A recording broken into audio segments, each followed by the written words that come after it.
नमस्कार, स्वागत है आपका न्यूज़ नशा में। लेकर आया हूँ आपका अपना कार्यक्रम, जब सत्य डोलता है, तो अशोक वानखेड़े बोलता है। हम बात कर रहे हैं बीबीसी की वो 2 पार्ट वाली डॉक्यूमेंट्री की, जो गुजरात के गोधरा दंगे पे बनी। गुजरात के दंगों के बाद सर्वोच्च न्यायालय तक मामले गए, कई आयोग हुए और सभी ने by and large Narendra Modi और उनके सरकार को क्लीन चिट दी। जो लोग दोषी थे, वो जेल में हैं, जेल के बाहर कुछ लोग पैरोल पे छूट के आए। मतलब सजा कम होने के बाद बिल्किस बानो जैसे केस में वापस आ गए। कुछ केसेस सर्वोच्च न्यायालय तक गए। कई बातें इस पे हो रही हैं। लेकिन गोधरा का भूत जो है, वो बीजेपी का पीछा छोड़ नहीं रहा है। गोधरा में क्या हुआ, क्या नहीं हुआ, अलग-अलग अखबार की अलग-अलग तब की रिपोर्ट थी। उसके बाद मोदी जी बार-बार कह रहे थे और बीजेपी बार-बार ये कह रही थी कि उन्हें एक बदनाम करने का प्रयास किया गया। कई कमिटियाँ बनी, सर्वोच्च न्यायालय ने कमेटी बनाई। कुल मिलाकर मामला रफा-दफा हो गया। मतलब नरेंद्र मोदी जी छूट गए, दंगे हुए, लोग मारे गए, हिंदू-मुसलमान दोनों तरफ से लोग मारे गए और सरकार क्लीन चिट पा गई। बीबीसी ने उसके बाद एक डॉक्यूमेंट्री बनाई और सरकार ने ये कहा कि ये डॉक्यूमेंट्री नरेंद्र मोदी को बदनाम करने के लिए है, ये डॉक्यूमेंट्री सरकार को बदनाम करने के लिए है, ये डॉक्यूमेंट्री भारत को बदनाम करने के लिए है। वर्तमान में हमारे देश में एक ट्रेंड बन गया है, यदि सरकार के खिलाफ कुछ बोलो तो देश की बदनामी होती है। इसके पहले जब बीजेपी विपक्ष में थी, तो रोज सरकार पे हमले बोलती थी और वो तब देश हित और देश प्रेम और राष्ट्र प्रेम हुआ करता था, क्योंकि सत्ता में जो लोग थे, वो राष्ट्रद्रोही, ऐसा बीजेपी वाले कहते थे। विपक्ष हमेशा सत्ता पे हमला करता है और सत्ता पक्ष उसका जवाब देता है। लेकिन 2014 से हमारे यहाँ बड़ी अजीब स्थिति हो गई है। विपक्ष हमला करे तो उसे देशद्रोही कहा जाता है और सत्ता पक्ष जवाब देने से परहेज करता है, किसी भी चीज का जवाब नहीं देते। जब सवाल पूछा जाता है, बिल्किस बानो को क्यों छोड़ा गया, बिल्किस बानो के बलात्कारियों को छोड़ने के बाद क्यों महिमा मंडित किया गया, तो जवाब आता है कि आपने फला फला आतंकवादी को क्यों छोड़ा। आपने उसका जवाब कोई नहीं देता, जो सब प्रश्न होता है। प्रश्नों के उत्तर में नए प्रश्न पूछे जाते हैं। कांग्रेस के कुकर्मों का पढ़ा बार बार पढ़ के अपने कुकर्मों पे पर्दा डालने की एक बात है। आजादी की अभिव्यक्ति है। हमारे देश में वैदिक पीरियड से हमने हमेशा शास्त्रार्थ देखे हैं। हमारे यहाँ वैष्णव, शैविज्म, शिव को मानने वाले, विष्णु को मानने वाले, इनमें लगातार तकरार होती रही, वाद विवाद होते रहे। वाद विवादों का एक बहुत अच्छा इतिहास हमारे पुराणों से आज तक मिलता है। लेकिन कभी किसी ने किसी पे बैन लगाने का कभी भी किसी पुराण में मिलता नहीं। राम के खिलाफ यदि आरोप लगे एक धोबी ने, जो रामायण का एक हिस्सा है, जो कहता है, कहानियां हैं, कुमार विश्वास तो कहते कि ऐसा कुछ हुआ ही नहीं था, लेकिन एक प्रचलन में जो कहानी है, एक धोबी ने आरोप लगाए थे मां सीता के चरित्र पर और राम ने सीता को त्याग दिया था। तब शायद आईटी डिपार्टमेंट राम जी के पास नहीं था, और यदि वो होता तो वो उस धोबी को बैन कर देते और ये कहा जाता कि राम के खिलाफ बोलना ये अयोध्या के राजा के खिलाफ विद्रोह कहलाएगा और कोई इसको बोल नहीं सकता, क्योंकि अग्नि परीक्षा देने के बाद सीता पे आरोप लगाने का सवाल ही नहीं उठता। लेकिन तब शायद तब के हमारे राजाओं का सीना भी 56 इंच का था और दिल भी 56 इंच का था। 56 इंच के सीने में छोटे दिल नहीं थे, जो अपनी आलोचना नहीं करो सहन कर पाते। नरेंद्र मोदी जी की आलोचना कई लोग करते हैं, हम भी करते हैं। उनकी आर्थिक नीतियों से लेकर कई तमाम चीजों की आलोचना करते हैं। लेकिन हमारी आलोचना के बाद भी यदि वो चुनाव जीतते हैं, तो क्या हम ये माने कि हमारे आलोचना से उनकी बदनामी होती है? बीबीसी की इस डॉक्यूमेंट्री को सरकार ने रिलीज हो जाना चाहिए था। और यदि ये डॉक्यूमेंट्री लोग देखते भी, तो जिनका नरेंद्र मोदी जी पे विश्वास है, जिनका इस देश की न्यायपालिका पे विश्वास है, वो विश्वास अडिग रहता। वो बीबीसी का जो विश्वसनीयता है, उस पर प्रश्न चिन्ह लगाते।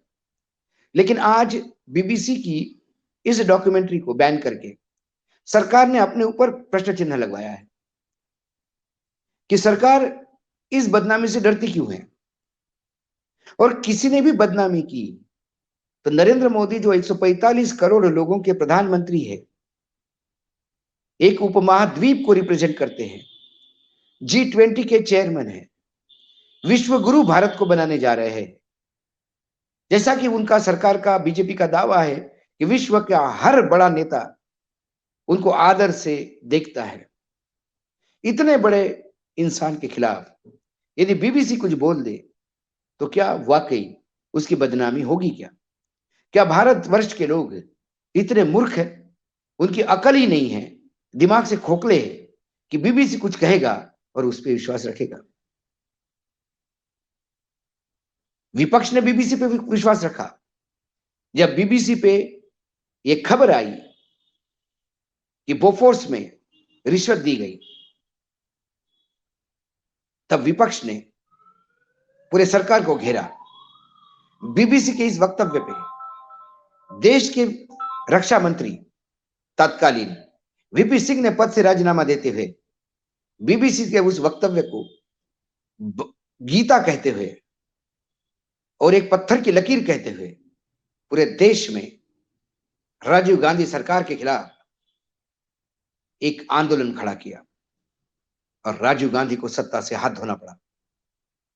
आज राजीव गांधी की सत्ता से जाने के कई साल बाद भी बोफोर्स में क्या हुआ, यदि कोई किसी को पूछे तो कोई भी जवाब देने की स्थिति में नहीं है।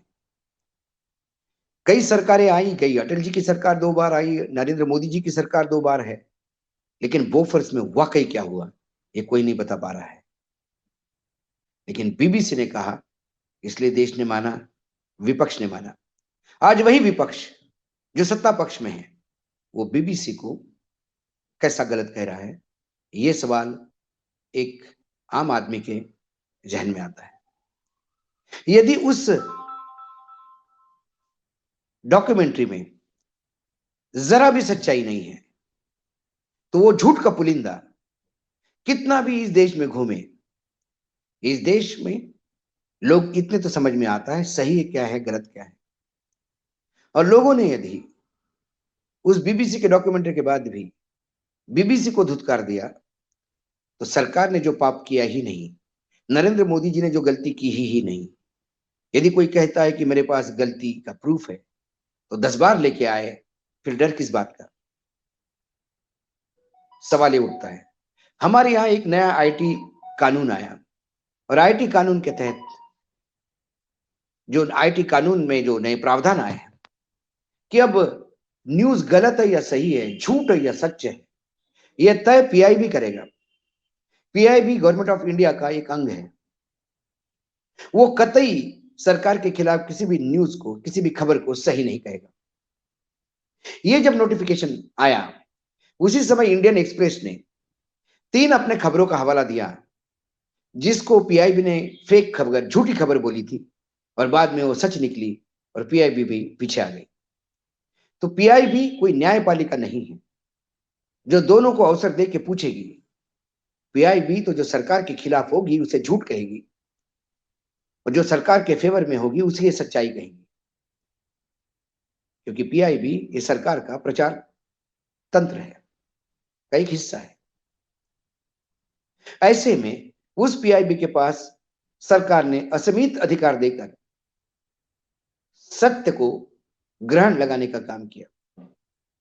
बीबीसी की डॉक्यूमेंट्री सही है या गलत है मैं नहीं जानता, लेकिन बीबीसी ने कुछ कहा है तो इस देश के लोगों को जानने का अधिकार है। ये किसी भगवान का अपमान नहीं है, ये एक देश में हुआ बहुत बड़े हत्याकांड, बहुत बड़े दंगे की रिपोर्ट है।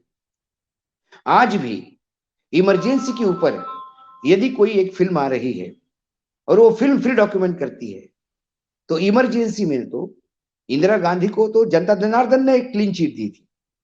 इमरजेंसी के बाद जो सरकार आई वो गिरी और उसके बाद इंदिरा जी को अभूतपूर्व मतदान से इस देश की जनता ने फिर से प्रधानमंत्री बनाया। तो क्या फिर इमरजेंसी के बारे में बात करना पाप होगा? इमरजेंसी के बारे में गलत करना गलत होगा? कतई नहीं। इमरजेंसी के बारे में आज भी फिल्में बन रही है, कंगना जी एक पिक्चर बना रही है और इस देश में वो पिक्चर देखनी चाहिए। कश्मीर फाइल भी इस देश में आई है, हर एक को देखनी चाहिए। हर आदमी को अपना नजरिया बताने का अधिकार है। यदि किसी ने कुछ किया ही नहीं तो डर किस बात का? यदि कल मुझे भ्रष्टाचार पे आरोप लगते हैं, किसी राजनीतिक दल से पैसा लेने के आरोप लगते हैं या सुपरिवार पत्रकार कहा जाता है, तो मुझे जरा भी डर नहीं लगता। यदि किसी ने कहा कि तुम्हारे खिलाफ हमारा वीडियो है, तो मुझे जरा भी डर नहीं लगता, क्योंकि जब मैंने कुछ गलत काम किया ही नहीं तो मैं डरूं किस बात का? इसीलिए सवाल उठ रहा है बीबीसी की इस फिल्म पर। किसी भी व्यक्तिगत आलोचना देश की आलोचना नहीं होती। भारत इतना महान देश है कि किसी एक व्यक्ति के गलती से इमरजेंसी लगाकर इंदिरा गांधी ने अभूतपूर्व गलती की थी। वो गलती अक्षम्य थी, लेकिन उसके बाद भारत की बेइज्जती हो गई, ऐसे तो हम नहीं मानते। चंद्रशेखर जी के समय भारत ने सोना गहन गिरवी रखा था, लेकिन क्या भारत उसके बाद उभरा नहीं? क्या भारत की इज्जत आज नहीं है? इज्जत बेइज्जती, देश का नाम आगे करना, सरकार का नाम आगे करना एक एक सुरक्षा कवच है। जब आपको डर लगता है कि आपकी बदनामी होगी, क्योंकि कहीं ना कहीं मन में चोर होता है। इसलिए बोल रहा हूं कि सत्य डोल रहा है, मुझे कहीं ना कहीं सत्य डोलता हुआ दिखाई देता है, इसलिए बोल रहा हूं। धन्यवाद। कल फिर आऊंगा किसी विषय के साथ, तब तक देख लीजिएगा न्यूज नेशन। आप हमसे जुड़े रहने के लिए सब्सक्राइब करें YouTube पर, फॉलो करें Twitter पर और लाइक करें Facebook पर।